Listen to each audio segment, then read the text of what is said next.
welcome back to my channel. Today I'm going to be talking about my quarter one reads. That is all of my books that I've read from January until March of this year.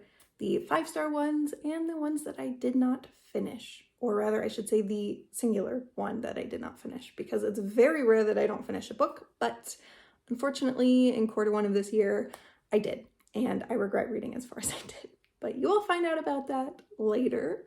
Basically, this is a new series that I want to start where every quarter I go over all the books that I've read, and I don't want it to be super long, so I'm not going to go super in depth about what the book is about or my exact review. I will post a screenshot of the Goodreads review in the middle of the page, so you can pause the video if you want to read about the book to determine if you want to read it or not.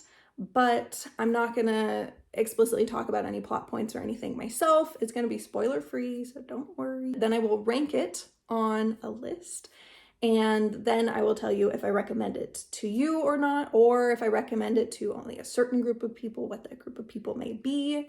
And that's kind of it. If you're looking for more in-depth reviews of books, then you will want to check out my series that will also be starting soon, that is also new, which will be my monthly recap. And that's recapping every book that I read in the span of a single month, and then that will be a little bit more in-depth. It's not going to be a ranking list or anything, I'll only do those every quarter, but it will be more in-depth talking about if I like this book, if I didn't like it, what I liked about it, what I did not like about it. So let's get into this quarter one ranking. All right, so also if you see me looking down, I took a ton of notes on the title and the author and the pronunciation of the author's last names, because when I tell you that the Japanese author is one of the easiest names to pronounce on this entire list of my quarter one reads, I just think that summarizes what I have to work with. So let's start ranking. The first two books on the list here are A Court of Thorns and Roses and A Court of Mist and Fury. I will just put A Court of Thorns and Roses, what that is about, on the screen, because I feel like, well, first of all, if you don't know, that's the first book and the second book in a series. It's the A Court of Thorns and Roses series by Sarah J. Maas. It's very popular. I doubt anyone has not read at least a little bit of it, let alone heard about it. So you probably already know what it's about, but I will just put the first one on the screen. I feel like sometimes when you read the descriptions of a second book in a series, it kind of spoils it for you, even though they're supposed to be spoiler-free descriptions. I just feel like sometimes it's impossible. Like, you know what happens in the first book based on what they're talking about in the second book. So for any second or third books in any series that I read on these quarter one reviews, I won't put the description of those. I'll put the description of the first book so you know what the series is about in general.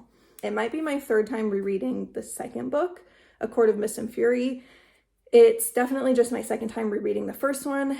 I'm not the biggest fan of the first one, so I think I'm just gonna put it in really good.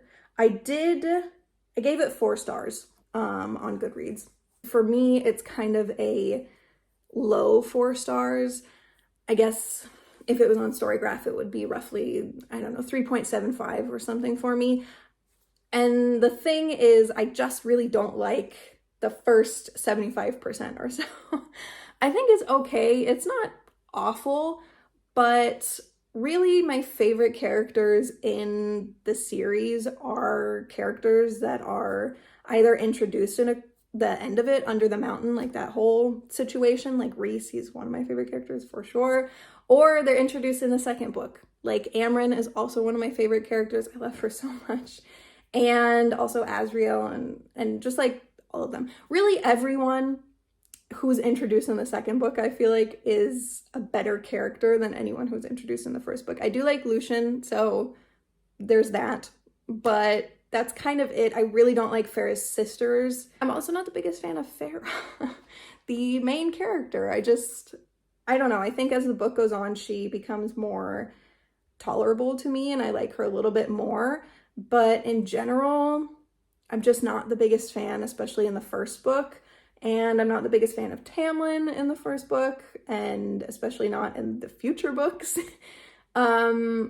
But I kind of feel like the most redeeming quality of this book, and the reason why I've rated it really good, is because I'm absolutely obsessed with the Under the Mountain section of the book. So the first 75%, maybe even more, I can't remember when exactly the Under the Mountain starts. Maybe it's less, maybe it's more. But whenever that starts, things like really go uphill from there, and I'm absolutely obsessed with that part of the book. I think that is the best part of the book, and I love it so much. And I love the dynamic between Farah and Rhys.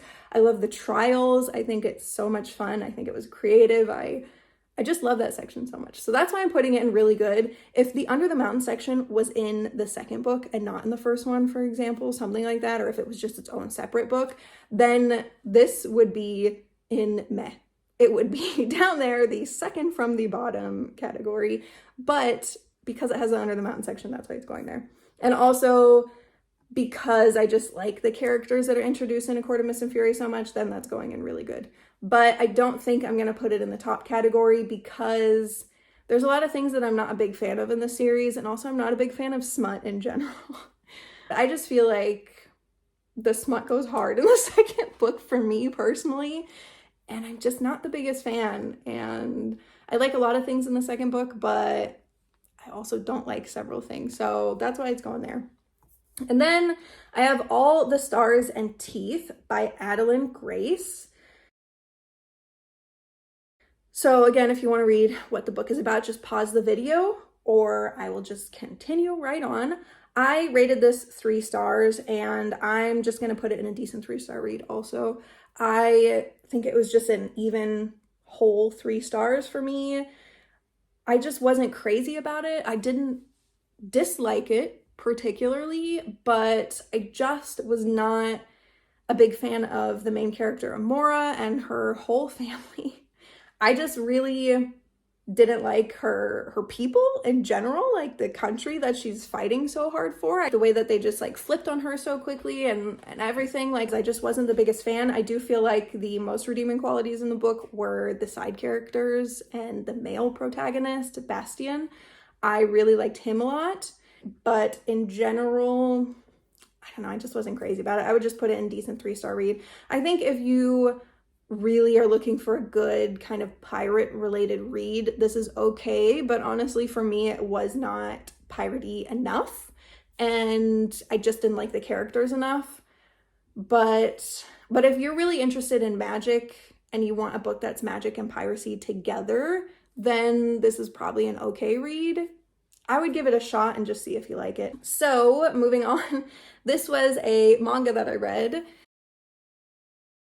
And I read the first 10 volumes out of 18, but I only just have the one image because they're kind of just decent 3-star reads, but like on the low end of decent 3-star reads, maybe on the upper end of meh, because they're really problematic. I think that, I don't know, there were just a lot of things in these books. By the way, I'm sorry, I didn't even say it. It's Blackbird is the series by Kanoko Sakurakouji. And yeah, I read it when I was younger. I read most of it when I was younger. And by younger, I mean like 16 years old or so. And I just got the most random, intense urge in like February or March. Like, I think it was at the end of March when I started reading, actually, at the very end of Q1. And I just got this intense urge to finish the series and to find out what happens. And I didn't just want to read online what happens at the end of Blackbird. I wanted to read the whole thing from the beginning to the end. It was a pretty quick read. And I don't know how I feel about it. I mean, there were things that I really liked, and then there were things that I absolutely hated. And it's also pretty smutty sometimes, especially like as the series goes on. It's not so much in the beginning, but then as the series goes on, it's quite smutty. And I just, again, not the biggest fan of that. So I feel like I would maybe rate the earlier ones like a high 3, like 3.5. No, honestly, maybe not even. I think just a decent 3. And then the ones later on in the series, probably just a 2. I don't know if I would recommend this book to anyone. But if you like manga and you like smut, you would probably like this manga series. But other than that, I don't know if anyone would like it if they had not already read it when they were 16 like I did. And then the next one is the Hunger Games trilogy. I reread this also. That's by Suzanne Collins. And again, I'm just putting up the description for the first one. I don't want to spoil anything, and the description for the second and the third one absolutely spoil so much. I would say for the first one, I would put it in really good.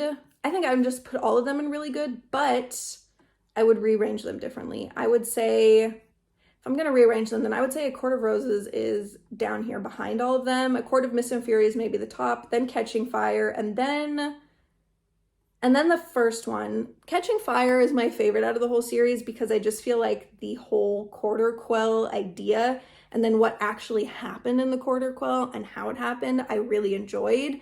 I liked the fast-paced action of the actual Hunger Games more than I liked the third book, which was more kind of political military kind of vibes, which they're just not my favorite. So I would definitely put it in this order, the second one, then the first one, and then the third one, and then I'd put A Court of Thorns Roses at the back. If it was Under the Mountain, just that one section, then again, that would be up here at the top. It wouldn't even be in this row. But because I have to think of the book as a whole, that's why it's down here at the back. I'm going to tell you my ratings for Hunger Games. I rated the books 5 stars for the second one, 4 stars for the first one, and 5 stars for the third one, which I'm kind of wondering, why did I do that? Do you ever read a book and then you rate it and then you look back on it like 6 months later and you think, what was I thinking? Not necessarily in a bad way, but just like, was there something that caught me in that book? You know, was there something that made me rate it 5 stars? Was there something that I can't remember now that when I was reading, I was like, this is so good? Because I don't know why I rated that 5 stars. Now, I would rate the first one 4.5, maybe round it down to a 4. I'm just not a big fan of the love triangle, which I feel like was more present in the first one and kind of a little bit more present in the third one, and I just didn't like it. I'm a big Team Peeta fan, which is I think probably why I like the second one the most, because they got so much time together and Gale was nowhere to be found for the majority of the book, which made me happy. I do not like him.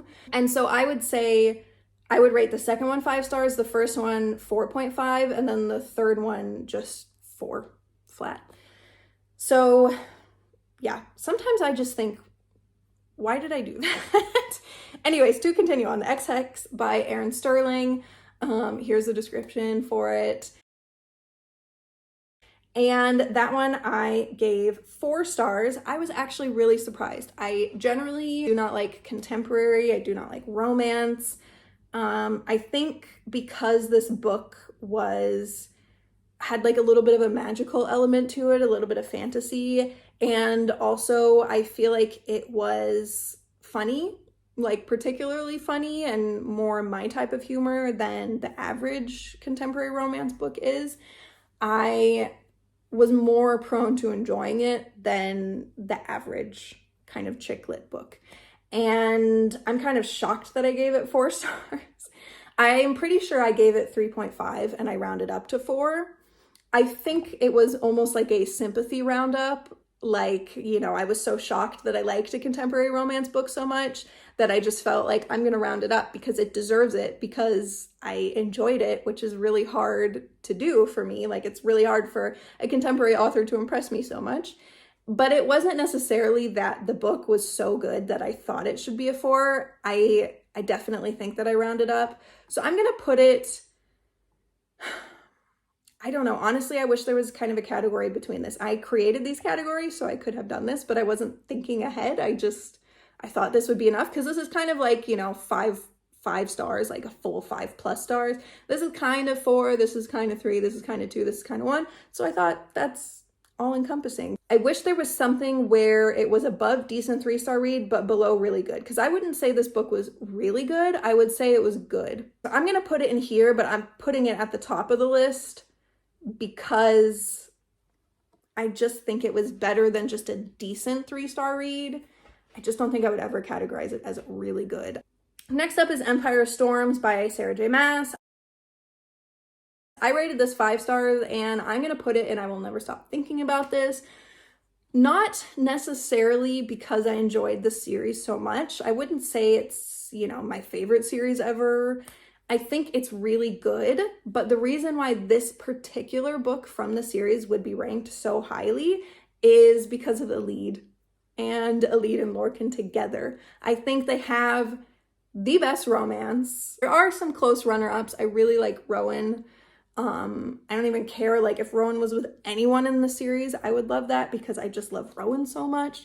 But I think probably my top relationship would be within the series would be Elide and Lorcan. I love them individually so much, especially Elide. I don't know what it is about her character. I'm just so obsessed with her. I just love her so much.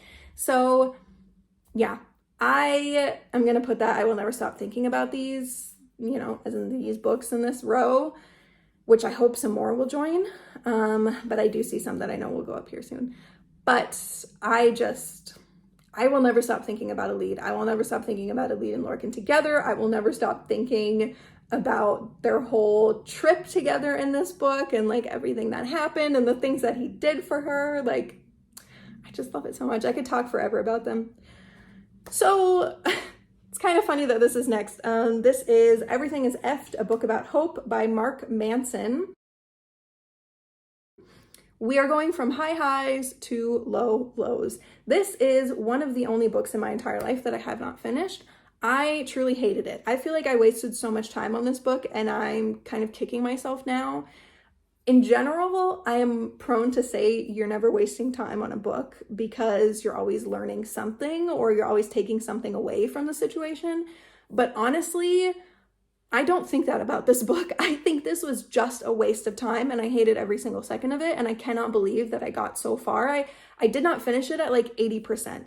And I'll actually post a screenshot of my review. I think only the second book that I've ever written a review on Goodreads for. Usually I just kind of silently lurk in the backgrounds and I just rate things, but I don't actually post reviews. But this one I felt so passionate about it. I just had to write a review. I just hated it so much. And I was listening to it as an audiobook and I was listening to it on like 2 times the speed. I think even more, like 2.5 times the speed, just to try to get through it. And I just couldn't.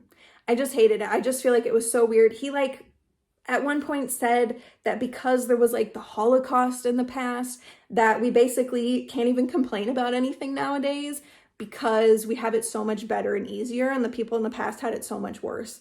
And I think that's crazy because I think in every generation, there's always awful things that are happening. I just think it's crazy to imply that like the singular only worst thing that's ever happened in history that anyone has the right to complain about was the Holocaust and the people who were born around the Holocaust.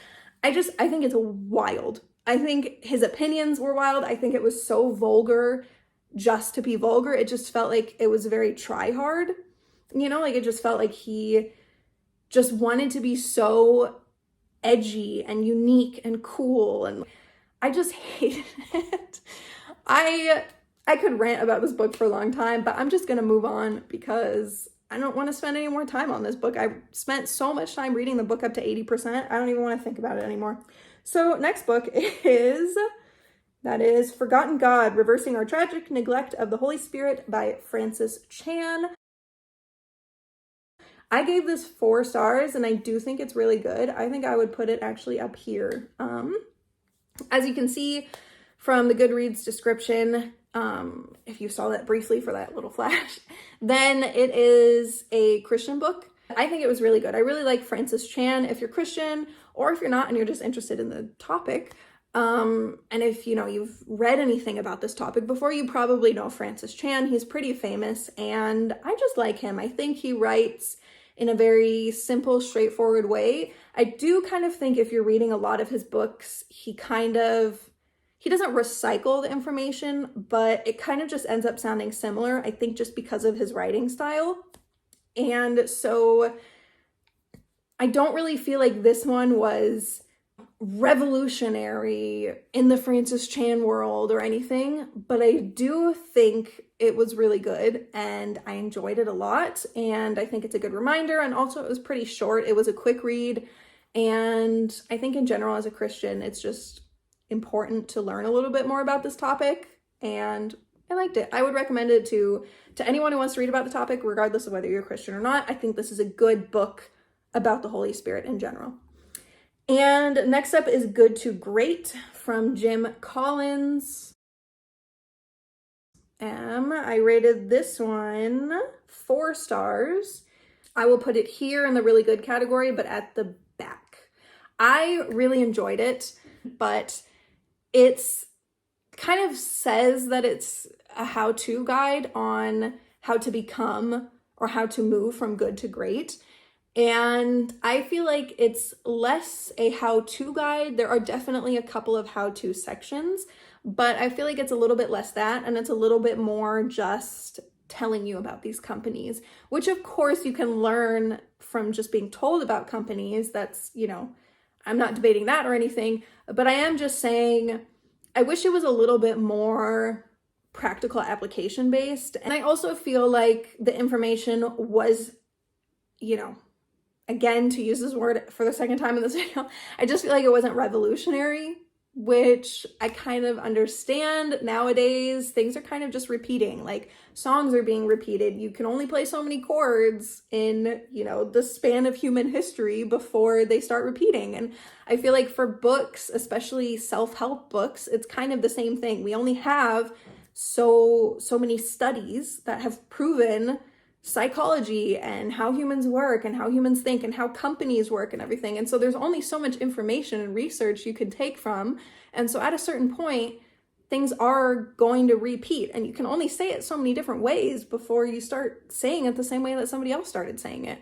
So in general, this book is really good, but I just feel like, I don't know, like you can kind of get this information from other places. I do think the author had a fun way of writing. Sometimes it was quite funny, sometimes it was a little bit snarky, and I just think it was also compiled in a really nice, easy to understand way. Like the chronological order of the book, I think, was put together really well, and I think the information was really easy to take in. So I think for anyone who has their own business or is thinking about starting a business, especially if it's a little bit of a larger business where you have employees at all, then I think this book is amazing. I think also if you are an employee, this is also a really good read because it talks about ways to be good leaders regardless of the position that you're in. I don't know if it's heads above all of the other business books that I've read in my entire life, but I do think it's one of the best ones.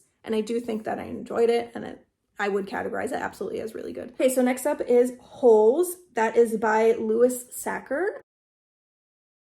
I love this book. I rated this 5 stars. I think I'm gonna put it here at the top of really good. I really should have put another category. I should have put 5-star reads, and then I will never stop thinking about these, because I am putting some books that I gave 5 stars in here. And also, I do understand, I gave Forgotten God 4 stars, and I gave Catching Fire 5 stars. And so if you caught that, maybe you've been thinking this whole time, what is she doing? But this is just one of those cases, again, where it's, you kind of like look back and you're thinking, what was I thinking? Why did I do this? Why did I rate it this way?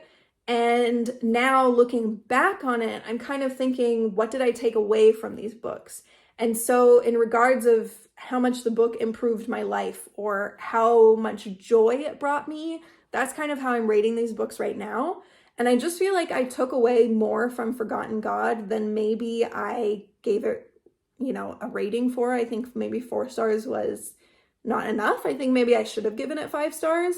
And with Catching Fire, I don't know. I just think I gave it 5 stars mostly because the first time that I read it, it was just so interesting to me and so revolutionary to me when I was a kid. I was, you know, a teen. I was maybe 16, 17 years old or something.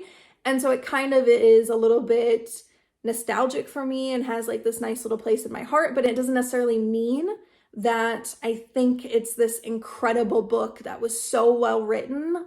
I am not the biggest fan of Suzanne Collins' writing. I actually picked up the very first book, Hunger Games, when I was a kid, like 13 or 14 maybe, or something like that, maybe a little bit younger, I can't remember. but I remember reading it and it had just come out and all of my friends were reading it and they were talking about how amazing it was. And I got through like 3 pages and I never touched it again for 4 years. I think, I want to say 3 or 4 years. I'm not sure what it was, but I just hated it when I first read it. But now I feel like because of the whole history I have with it, it's a little bit more nostalgic to me, and that's why I rated it 5 stars. Not necessarily because I think I took a lot away from it or because it brought me an excess amount of joy.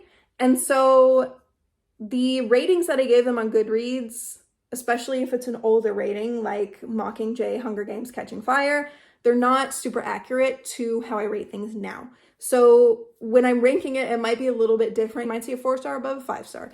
You know, you might see any number of strange phenomena here. So yeah, I'm sorry if it doesn't make too much sense, but I'm just going off of how I feel about the book nowadays and how I feel looking back on it.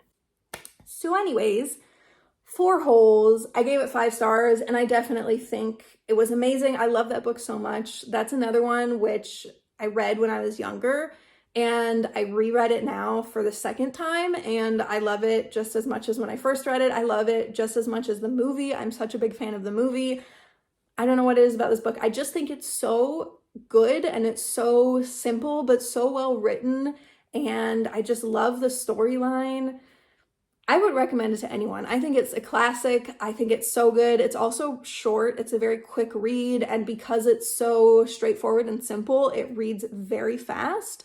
I think anybody should read this book at least once. I'm a huge fan. Definitely putting it at the top of really good. I just don't think I'm going to put it in I Will Never Stop Thinking About These because it's not in that list of books where I, I'm obsessed with it, where I think about it all the time. It's not necessarily a book where I find myself thinking about it if somebody has not explicitly mentioned it. It's not something where I find it just popping up in my day-to-day life. So therefore, I'm putting it there.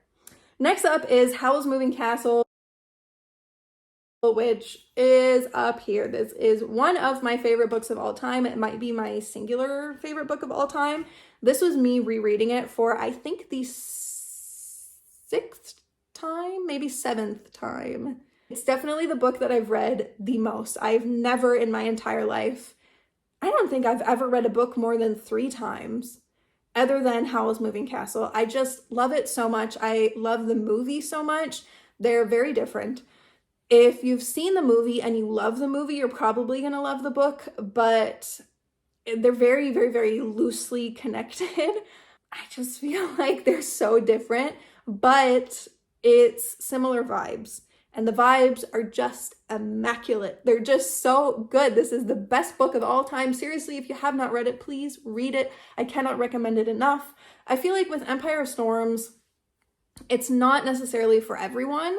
I think you kind of have to be, first of all, super invested into the entire series because that's book 5. And so not only do you have to be invested and ready to read 4 books before it, and they're long books, and it only gets longer. The last book in the series is crazy. You really have to be invested and you have to be ready for that. And you have to like fantasy and you kind of have to be at least okay with fae. It's not something that the average person on the street necessarily is gonna like. But Howl's Moving Castle, truly, I feel like anybody would love it. It's simple. It's technically the first book in, I think, a trilogy, but the other books have little to nothing to do with this one. I have not read the other 2 for that reason alone. I just want a continuation of Howl and Sophie, the main characters in the book.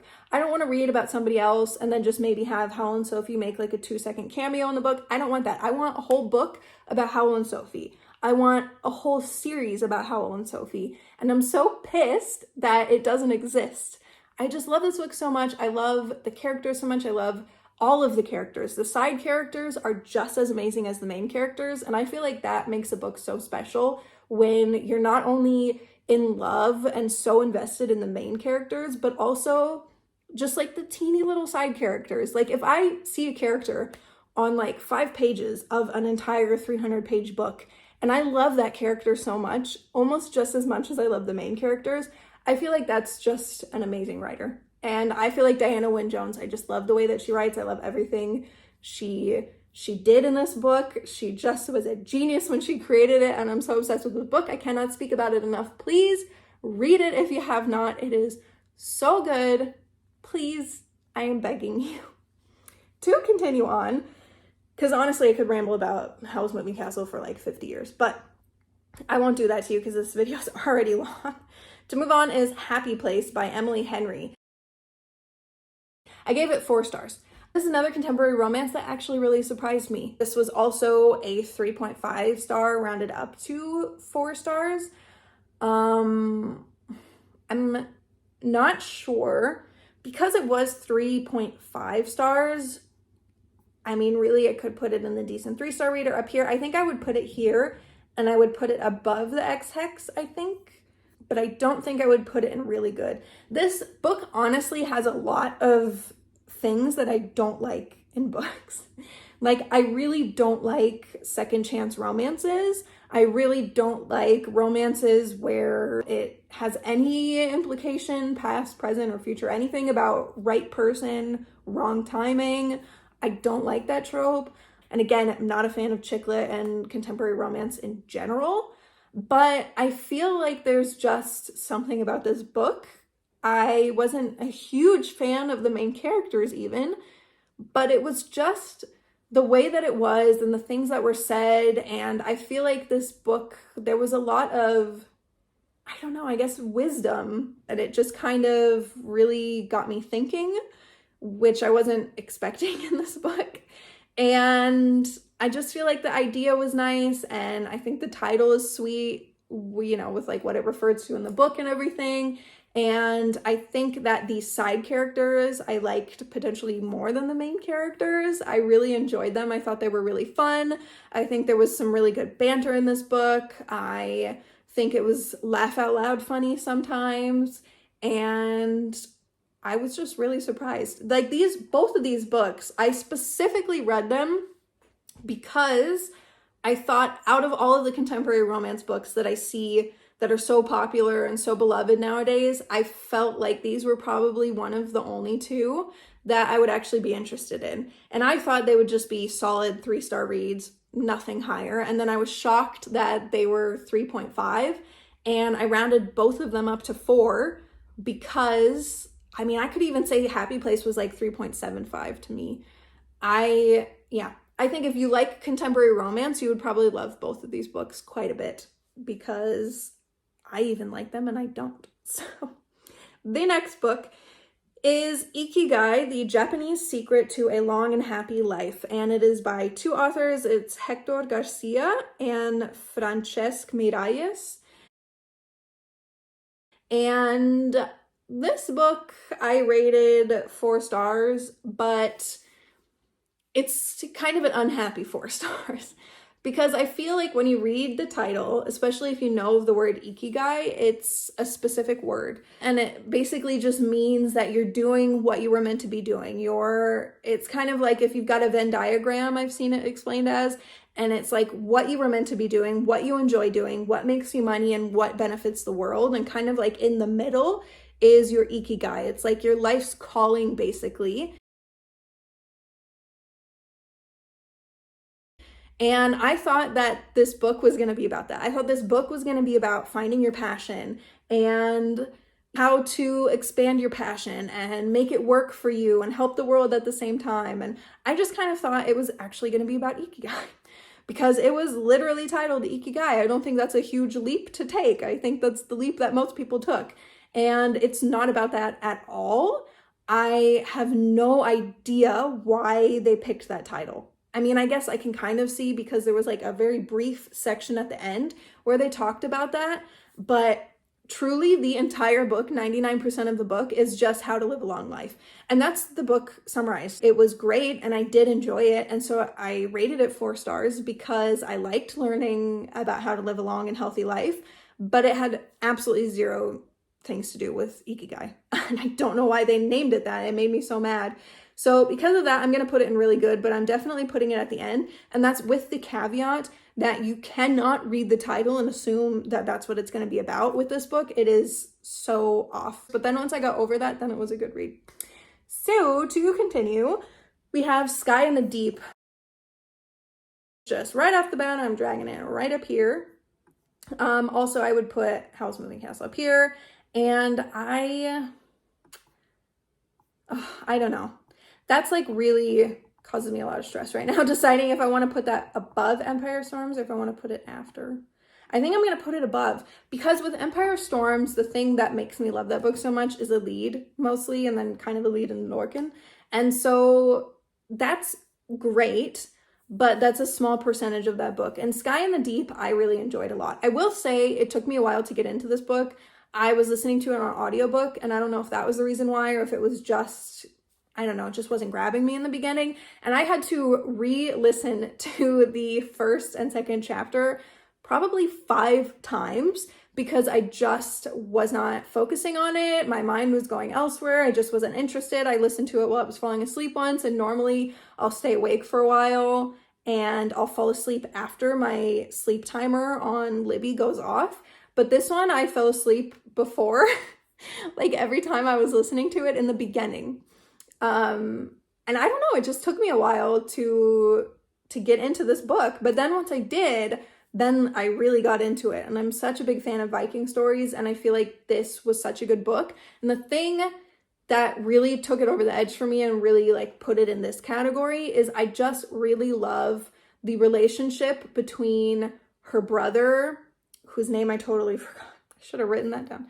Her name was Elin, and I think his name was, it was also something with an E, but I can't remember. But him and Fisk, who's the guy from, you know, basically like her enemy clan, who she's fighting against, and that she gets captured by them, her enemies. She's in enemy territory, and she is captured by, I mean, this is all in the description, so this is not a spoiler, don't worry, I'm not going to give anything away.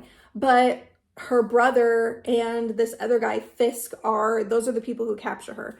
And I just love those characters so much. I love them. I love the relationship between Fisk and everyone, honestly.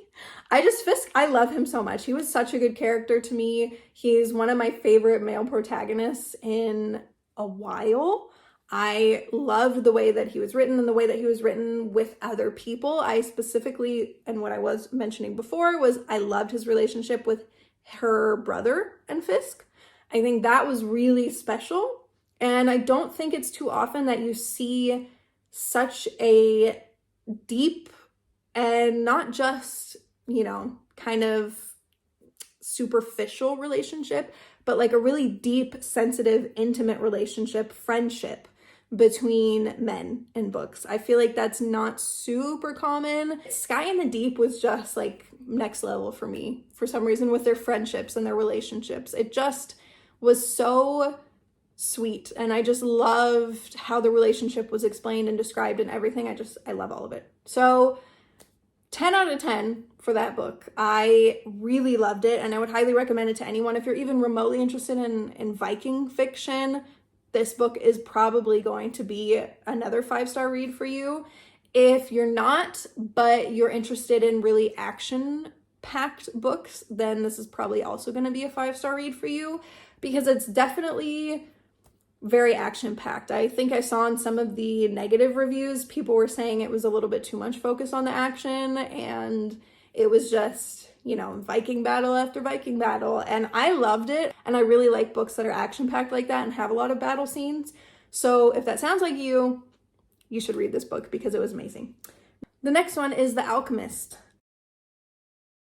by Paulo Coelho, who I'm pretty sure that's how you pronounce his name. But honestly, when I looked up his name pronunciation, because I've never heard it said out loud before, and I've never had to say it out loud before, it was wild. It was like somebody saying, this is how you pronounce it, and then everyone in the comments saying, no, that's wrong. But then everyone in the comments had a different way of pronouncing it. I'm like at a loss. Like, I just kind of winged it because I really love Portuguese, and I briefly studied it several months ago, and I would love to study it again. And so I kind of just took what I know from Portuguese and tried to pronounce it as I think it should be pronounced. If you speak Portuguese, please let me know in the comment section below how to pronounce his name. I'm not sure if the pronunciation, I think probably it would be slightly different in Portugal versus Brazil. So let me know which of those Portuguese speaking countries you're from and how you would pronounce it. If I completely butchered it, I'm so sorry, because I really do love Portuguese and I really want to learn it and I would love to pronounce his name properly. So please let me know and I would be so thankful. Obrigada. So, The Alchemist. This book, I feel like, is on every classics you must read kind of list. And I don't know if it's because of that and because I had such crazy high expectations that I thought this would be like a 10 out of 5 star kind of read. Like, I thought this would absolutely blow me away. And I really enjoyed it, but it did not blow me away. I think I would put it in really good, but I would put it at the end. I think before Ikigai. And I don't know. I think I'm going to put it after good to great. I really enjoyed it and I gave it 4 stars. Let me just confirm. Yeah, I gave it 4 stars on Goodreads and I did enjoy it, but I just feel like, I don't know, people were talking about it like it kind of, to me at least, I thought it was more of a self-help book and not necessarily just pure 100% fiction, which it is just fiction. And I don't know, I just kind of thought there would be more of a self-help twist to it, which there was not, which I don't think is a bad thing. I just think I was expecting something else, and kind of like Ikigai, it took me a while of reading it to then completely switch my brain around and realize, okay, this is not what you thought it was, and it's not what you were expecting, and kind of just wipe my brain and like prepare to read it as a new person without any expectations. And that was kind of hard, but once I got past that point, then I really did enjoy it. And I do feel like there is a sort of self-help feel to it for sure. It definitely has a lot of tips. It's absolutely a very inspirational book. It definitely made me want to get up and go chase my dreams and look for opportunities and make sure that I'm not missing any opportunities in my life that are presented to me. So it's definitely a book that's going to give you a little uplift and a pick-me-up, and it's definitely going to inspire you. And it's very short, so it is just a fun, quick read. And I did like it a lot. I just don't think it didn't blow me out of the water, which is what I was expecting. And I think that's partially just because I had such high expectations going into it, which are my expectations that I put on the book. And so I think, in a way, I kind of ruined the reading experience for me. But I think if you lower your expectations a little bit, or if you just haven't heard that much about this book and then you're reading it, then I think it probably would be an amazing 5-star read for you. I think also for people who are a little bit more, a little bit more dreamy, kind of looking for signs from the universe, like that type of person, then I think this also would be a really good book for you too, because it has a very strong, like, spiritual looking for signs from the universe and getting them, and making sure that you're recognizing signs from the universe. Like, it has a very strong that kind of vibe. And so if that's also your kind of vibe, I think you would absolutely love this book. Next up is The Dead Romantics by Ashley Poston. That one I gave 3 stars. Sorry. I think in the beginning I wanted to give it 4 stars, and then I kind of just wasn't feeling it anymore. I don't know. I'm gonna put it, I'm definitely putting it above Blackbird. I just, again, am struggling. Should I put it before or after All the Stars and Teeth? I think I'm going to put it before. No, I'm going to put it after. I think the premise was really nice. I think the idea was really fun and I definitely enjoyed it. I feel like for me, it was really predictable. I basically knew from very, very, very early on exactly how it was going to end. And I was completely 100% right. I did not get a single thing that I guessed wrong. And I'm not a big fan of that in books in general. If I can guess exactly what's going to happen and not even one single thing surprises me at the end, then it's kind of just unfortunate. I definitely like it when books can have a little bit of surprise and intrigue, especially if it's dealing with a topic like this, like a kind of paranormal kind of romance. I just feel like, again, maybe I was expecting too much, but it wasn't bad at all. It was a decent 3-star read. I think if you like romantic books, you would probably love this book. It just, to me, was a little bit of a basic romance, and then it was so predictable that that's the reason why I just gave it 3 stars. There were scenes in the book where I was thinking, wow, this is a 4-star read. I really enjoy this. But then it would just be a little bit here and then a little bit there. And then in between, it kind of was just too, not necessarily boring, but just too almost boring, kind of just basic, and just didn't really grab me at all. So I don't really have too much to say about this. This is a decent 3-star read. The next one is Thornhedge by T. Kingfisher. She is one of, if not my absolute favorite author. I think I would put this right here, below Holes, but above Forgotten God and all the other books in the really good category. I rated it 4 stars. And the only reason I rated it 4 and not 5 is because it was very short. It's like a little novella. I think it was like 117 pages or something like that. She spent a lot of time building the world, which is great because it was so much fun to read about. It was like a little bit of a darker fae world with like actual fairies who will drag you and bring you to the bottom of the lake and then kill you and feast on your flesh, like that kind of fairy, which I really enjoyed because I feel like a lot of times we're seeing like the rippling muscle kind of, I don't know, bronze fairies and everything. And those are also, they had their time and their place. I'm not saying, that they're bad, but I just think it's really fun to have kind of like that dark, gritty kind of fairy tale vibe, which T. Kingfisher does so well in every single book that she writes, and she really nailed it this time.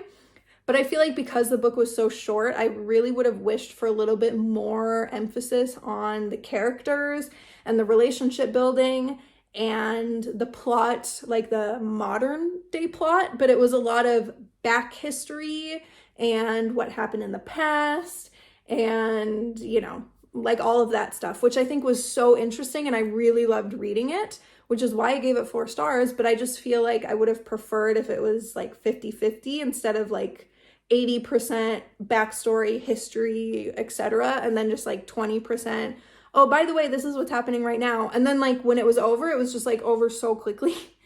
And there kind of really wasn't, I don't know, like there was a resolution, but it just felt so rushed and so quick. And I did like the resolution. It just, I don't know, I would have liked more time to sit in the resolution, I guess, because I did enjoy it, and I would have liked more time to see what happened after the immediate resolution.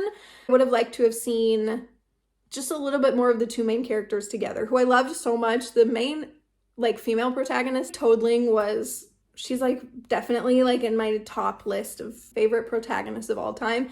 I think she was so funny and unique, and I really loved her, and I loved her dynamic with the main male protagonist. I think he also is super interesting, his whole backstory, and it's shocking actually what she managed to cram into 100, 200 pages, but I just wish it was a little bit more. But I loved it so much though. Next up is this series. It is the Wrath and the Dawn series. The Wrath and the Dawn is the first one, and the second one is The Rose and the Dagger, and it's by author Renee Ahdieh. And I loved the series. I gave it 4 stars. It was not at the top. Like, I'll never stop thinking about these, but it was really good. I would say above Hunger Games for me personally. My goodness, if I could get it in there. And I absolutely liked the first one much more than the second one. I think I'm going to put the second one even here.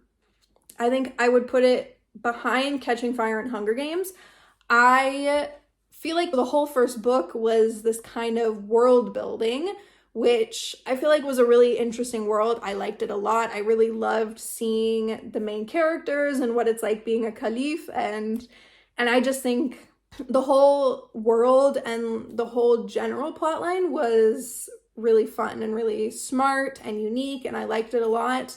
And I just really liked that fairy tale kind of feeling from it, or that kind of, not necessarily fairy tale, but like folk tale kind of feeling behind it. I loved that.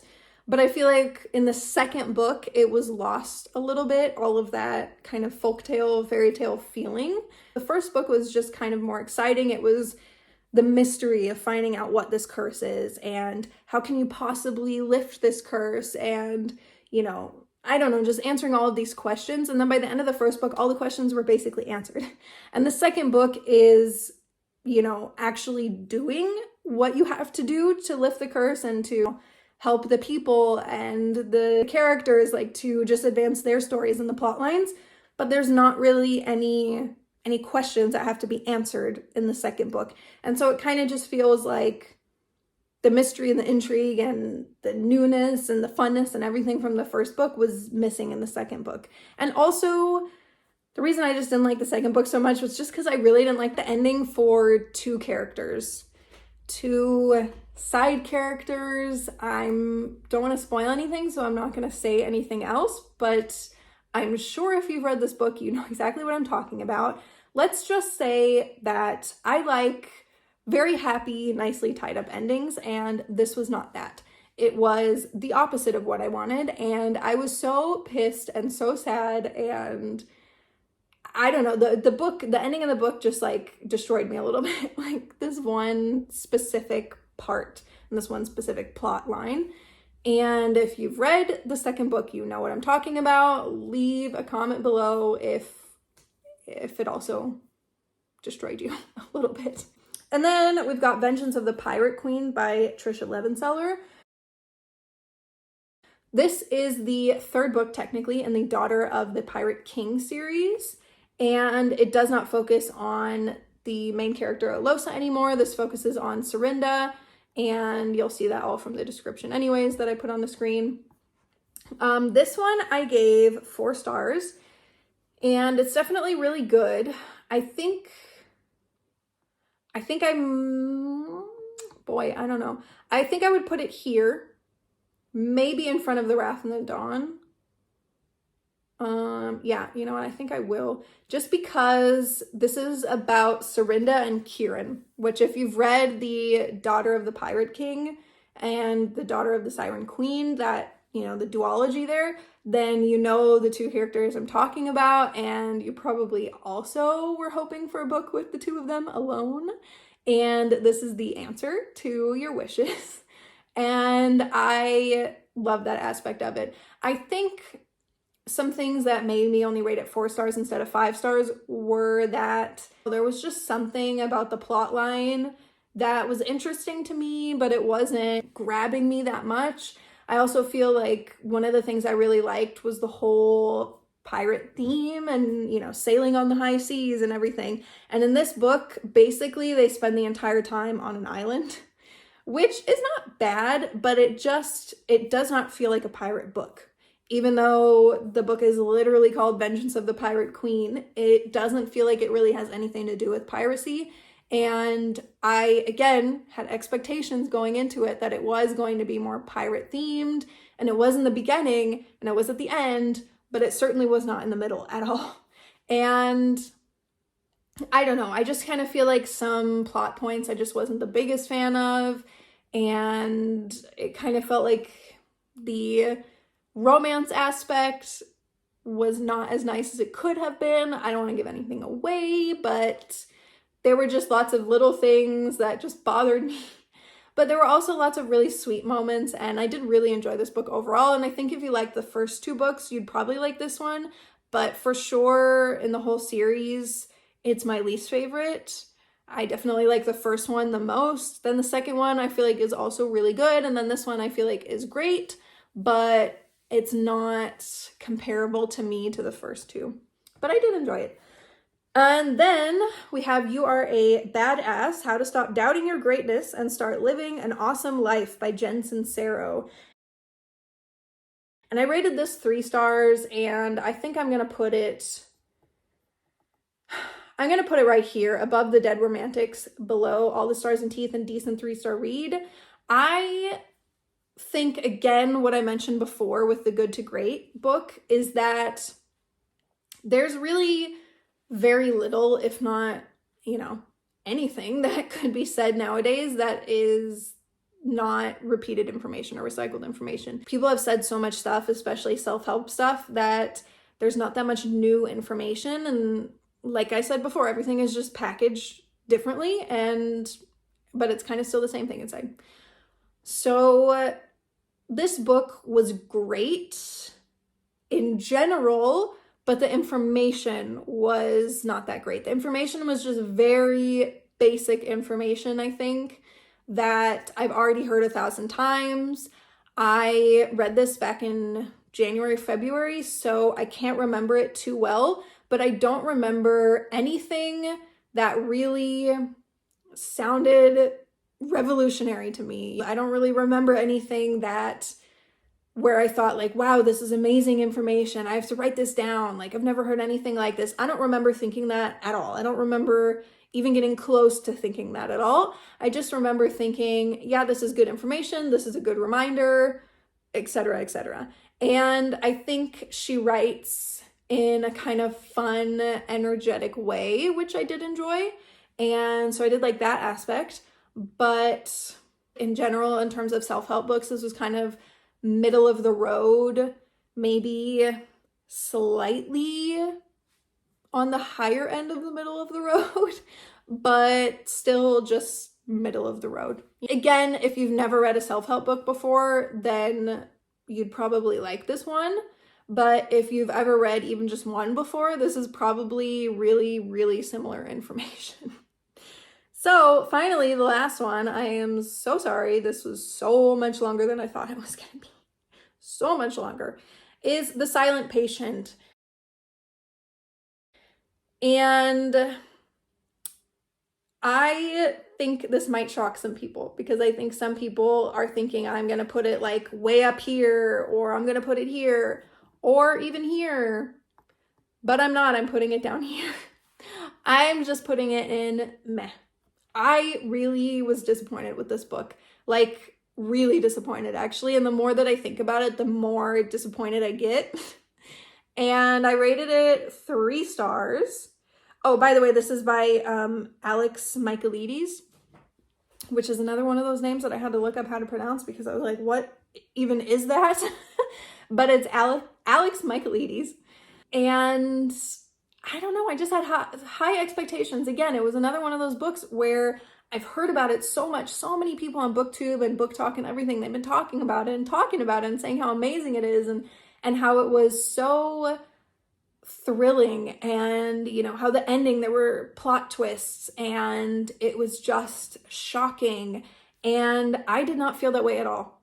And I don't know why. I don't know if I had too high expectations, or even if I didn't, I still would not have liked it. I think honestly, even if I'd never heard about this book and just picked it up, had no expectations, I think I still would not have liked it. I think actually I would have maybe even liked it less, because I feel like maybe I went a little light on it, because like a little light on disliking it, because I feel like so many other people liked it so much. Like, I don't know, maybe I just wasn't in the mood or something. Like, I just feel like you tend to make excuses sometimes when you don't like a book, if everyone else that you know loves it, because you think like, why did everyone else like it and why do I not like it? Like, was I just in a weird mood? Was I in a bad mood that week when I was reading it?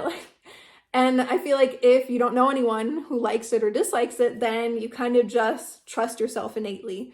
So I don't know. My honest feeling is I did not like this book, and it's just meh. I think I even gave it actually like 2.5 stars in my mind, and then on Goodreads rounded up to 3. But what I did not like about it was I feel like it was predictable. I know that everyone says that it was unpredictable and it was thrilling and, yada, yada, yada.